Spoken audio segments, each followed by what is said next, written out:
వరుసగా 10వ సంవత్సరం ప్రపంచంలోనే అత్యంత సురక్షితమైన నగరంగా ఏ నగరం నిలిచింది?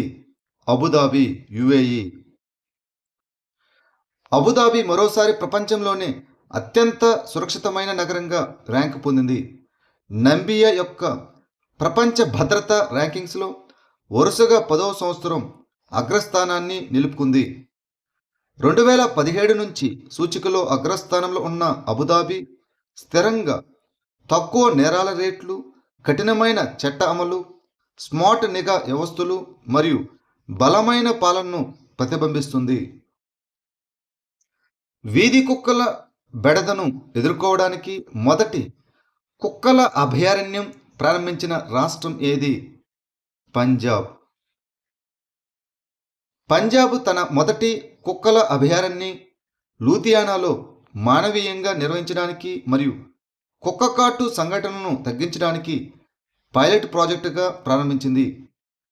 సుప్రీంకోర్టు మార్గదర్శకాలు మరియు జంతు జనన నియంత్రణ నియమాలను అనుసరించి ఈ అభయారణ్యం ప్రజల భద్రతను నిర్ధారిస్తూ స్టెరిలైజేషన్, టీకాలు వేయడం మరియు ఆశ్రయం కల్పించడంపై దృష్టి పెడుతుంది.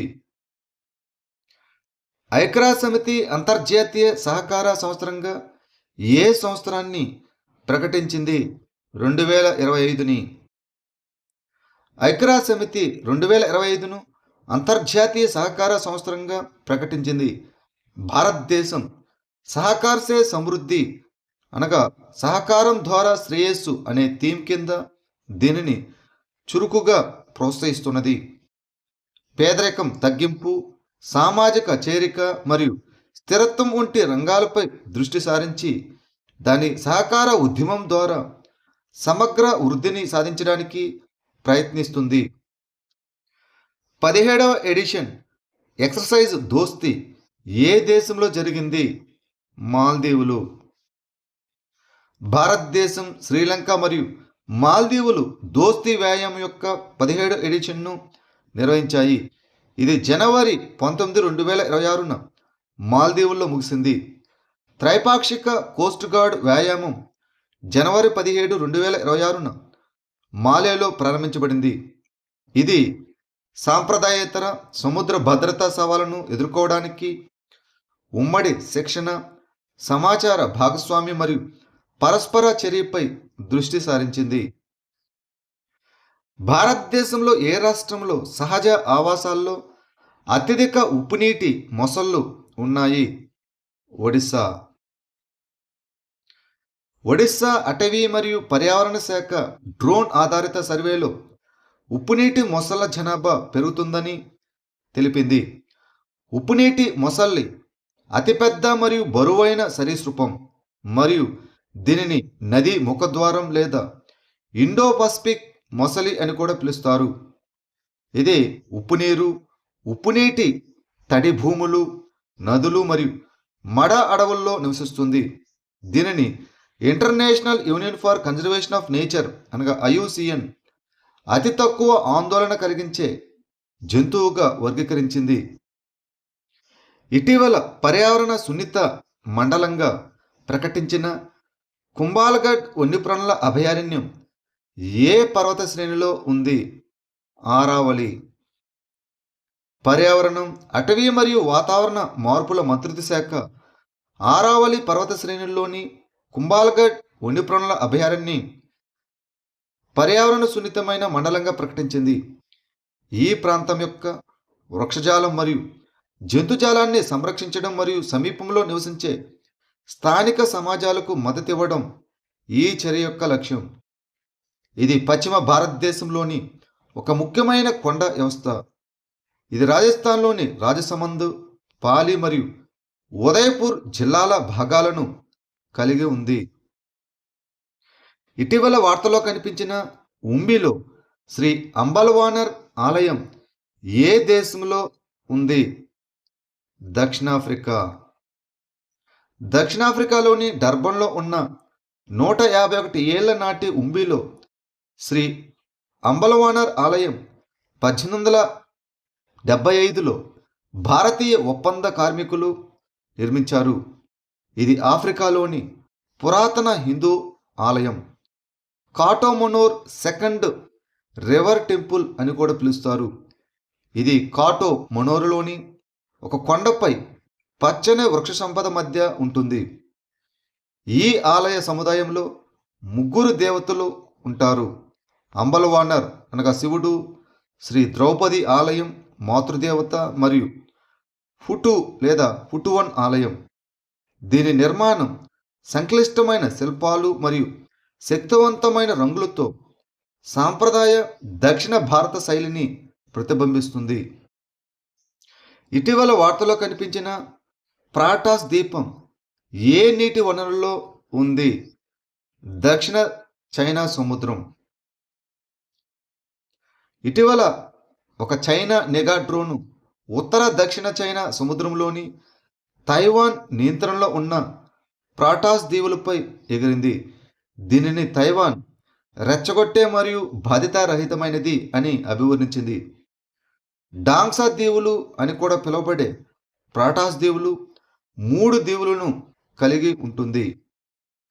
ఇటీవల వార్తలో కనిపించిన మెటాడాన్ గోర్పడై మరియు మెటాడాన్ రీమరీ ఏ జాతికి చెందినవి? చీమ జాతికి.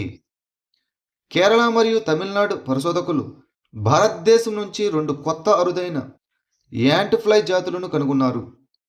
అవి మెటాడాన్ గోర్పాడే మరియు మెటాడాన్ రీమరీ మైక్రోడొంటిని ఉపకుటుంబానికి చెందినవి.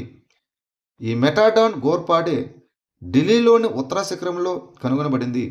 ఇది ఆరావళి శ్రేణుల్లోని చెదిరిన పట్టణ అడవి. ఈ మెటాడాన్ గోర్పాడే తమిళనాడులోని పశ్చిమ కనుమల్లోని సిరువాని కొండల్లో కొత్తగా కనుగొనబడింది.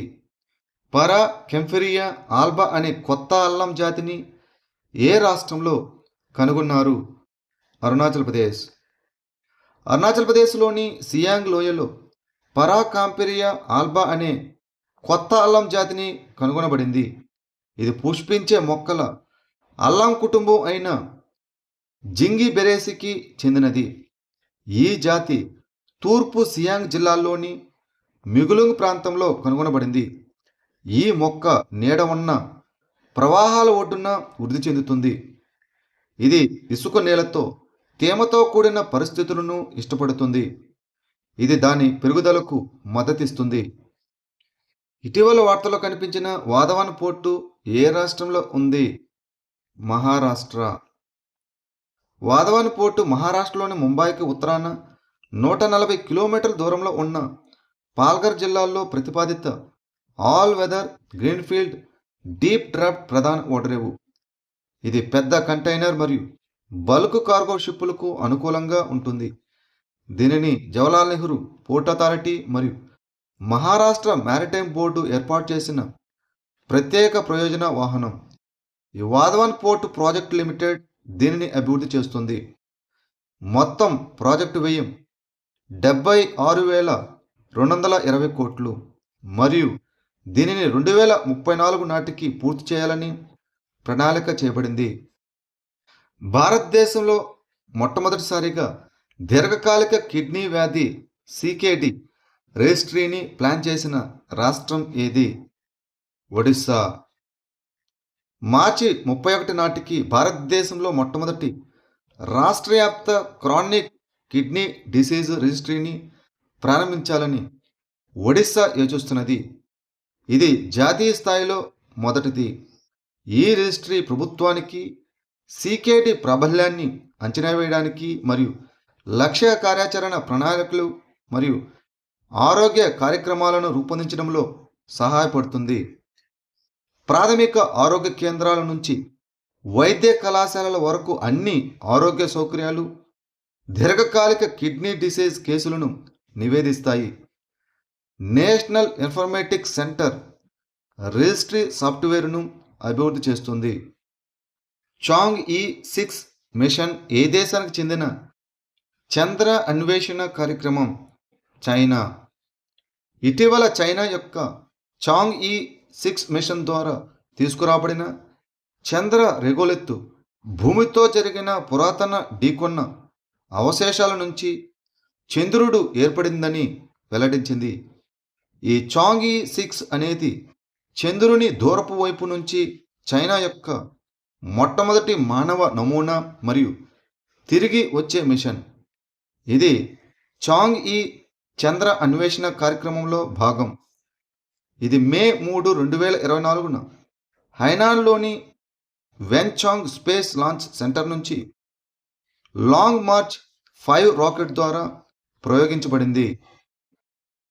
ఏ రాష్ట్ర లేదా కేంద్రపాలిత ప్రభుత్వం ఏకీకృత అత్యవసర నంబర్ 112ను ప్రారంభించింది?